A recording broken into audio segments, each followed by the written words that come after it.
Hello friends, I am शिखा गुप्ता और आज हम बात करने वाले हैं सूर्य ग्रहण यानी सोलर इक्लिप्स के बारे में कि सूर्य ग्रहण क्या होता है, कब होता है, कैसे होता है और इस समय हमें क्या करना चाहिए और क्या नहीं करना चाहिए।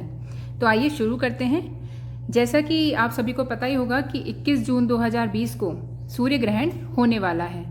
लगभग हर 18 महीने में सूर्य ग्रहण होता है और जब भी सूर्य ग्रहण होता है इसके 15 दिन पहले या 15 दिन बाद चंद्र ग्रहण होता है।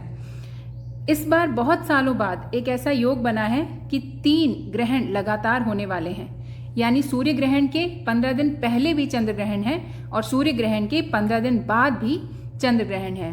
यानी 5 जून को था चंद्र ग्रहण, 21 जून को होने वाला है सूर्य ग्रहण और 5 जुलाई को फिर से चंद्र ग्रहण होगा। सूर्य ग्रहण क्या होता है, आइए ये जानते हैं। देखिए, पृथ्वी जो है वो चक्कर लगाती है सूरज के चारों ओर और जो चंद्रमा होता है वो चक्कर लगाता है पृथ्वी के चारों ओर, यानी ये तीनों आपस में जुड़े हुए हैं। जब भी ये तीनों एक सरल रेखा में आ जाते हैं तो इस स्थिति को हम बोलते हैं कंजंक्शन या संयुति, यानी ये तीनों एक स्ट्रेट लाइन यानी सीधी रेखा में आ जाते हैं। ऐसी स्थिति में ग्रहण की स्थिति बनती है।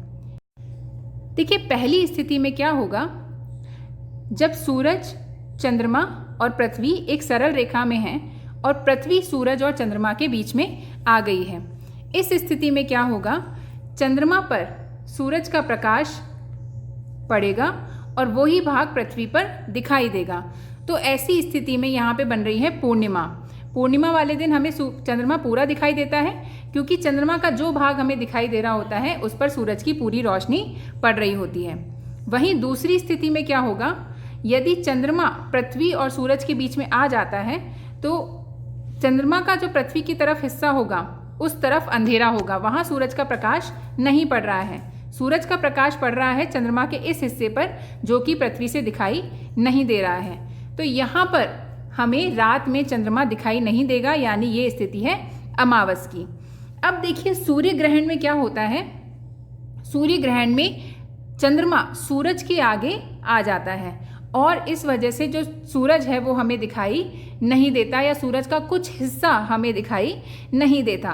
तो यानी ये स्थिति कब बन सकती है, ये स्थिति अमावस के दिन ही बन सकती है जब चंद्रमा पृथ्वी और सूरज के बीच में स्थित है, क्योंकि जिस हिस्से पर चंद्रमा के प्रकाश पड़ रहा है वो पृथ्वी के दूसरी ओर है और जिस हिस्से पर अंधेरा छाया हुआ है वो पृथ्वी की ओर है। तो पृथ्वी को चंद्रमा नहीं दिखाई दे रहा, तो यानी अमावस है।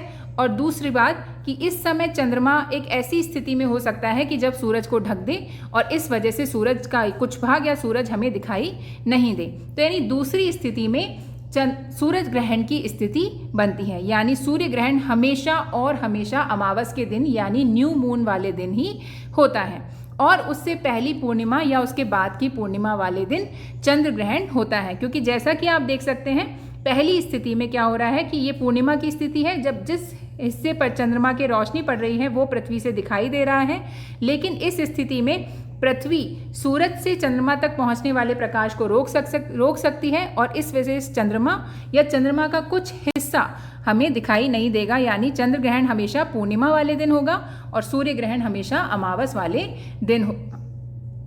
अब हम आगे चलते हैं कि हमेशा ऐसी स्थिति क्यों नहीं होती, यानी हम हर पूर्णिमा या हर अमावस्या पे चंद्र ग्रहण या सूर्य ग्रहण क्यों नहीं होता है। क्योंकि चंद्रमा जो है वो पृथ्वी से 5 डिग्री का कोण बना के उसकी चक्कर लगाता है, यानी जो चंद्रमा का कक्ष है वो पृथ्वी के कक्ष से 5 डिग्री का कोण बनाता है।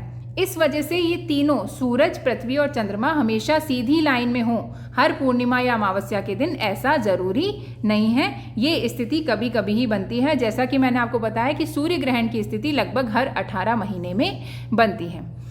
अब हम आगे बात करते हैं कि जो सूर्य ग्रहण होता है वो कितने तरह का होता है।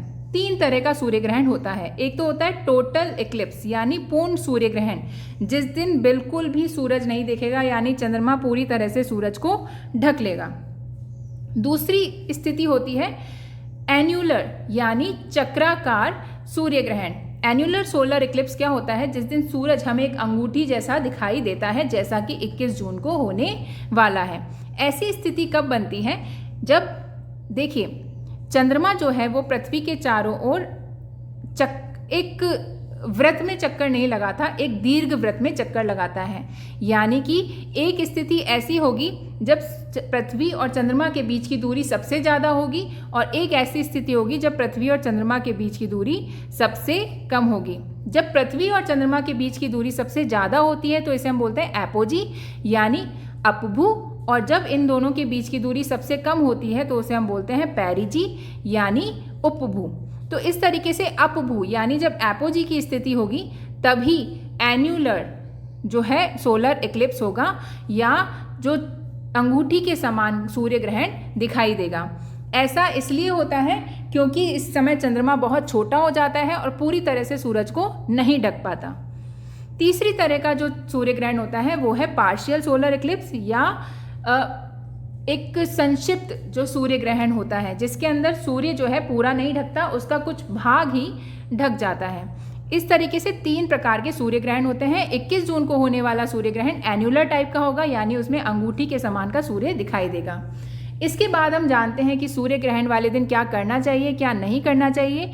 दोस्तों, ऐसा मानना है कि सूर्य ग्रहण वाले दिन सूरज से कुछ इस प्रकार की रोशनी निकलती है, इस प्रकार की किरणें, रेडिएशंस निकलती हैं जो हमारी आँखों को बहुत ज़्यादा नुकसान पहुँचा सकती हैं। इसलिए कभी भी नंगी आंखों से सूरज को सूर्य ग्रहण वाले दिन नहीं देखना चाहिए, वरना आप अंधे भी हो सकते हैं और आपकी आंखों की रोशनी भी जा सकती है। अगर सूर्य ग्रहण जो देखना है आपको तो वो बाइनोक्यूलर यानी दूरबीन या टेलीस्कोप की सहायता से ही देखना चाहिए, जिससे कि आपकी आंखें सुरक्षित रहें। दूसरी जो बात इस दिन या ध्यान रखने योग्य है, इस समय जो है क्योंकि सूरज की रोशनी घट जाती है तो बैक्टीरियल एक्टिविटीज़ बढ़ जाती हैं, और इन बैक्टीरियल एक्टिविटीज़ से खुद को बचाने के लिए इस समय कोई भी खाना नहीं खाना चाहिए, ना ही पकाना चाहिए, ना ही इस समय बना हुआ खाना वो हमें बाद में खाना चाहिए। तो इस प्रकार से इस समय जो है बैक्टीरियल एक्टिविटीज़ से बचने के लिए हमें गीली वस्तुओं का इस्तेमाल नहीं करना चाहिए। सूखी वस्तुएं ही सुरक्षित रहती हैं। गीली वस्तुओं में जनरली ऐसा माना जाता है कि बैक्टीरिया की संख्या बढ़ जाती है और फूड पॉइजनिंग का वो कारण बन सकती है। इसके अलावा ऐसा माना जाता है कि तुलसी जो होती है वो काफ़ी ज़्यादा रेडिएशंस को एब्जॉर्ब कर लेती है, इसलिए पानी में या और भी जो खाने पीने की ऐसी सामग्री हैं जिनको हम अवॉइड नहीं कर सकते हैं उसमें तुलसी डालकर रखें, या तुलसी को कंज्यूम कर लें, खा लें, जिससे कि रेडिएशंस का प्रभाव आपकी बॉडी पर कम हो, और कोशिश करें कि आप घर के बाहर नहीं जाएं। तो इस प्रकार से सूर्य ग्रहण के समय कुछ बातों का ध्यान रखना ज़रूरी है, जिससे कि हम स्वस्थ रहें, सुरक्षित रहें। तो दोस्तों, अगर आपको हमारे वीडियो अच्छे लगते हैं तो इन्हें लाइक और शेयर ज़रूर करें और हमारे चैनल को सब्सक्राइब करें। Thank you very much. Bye bye.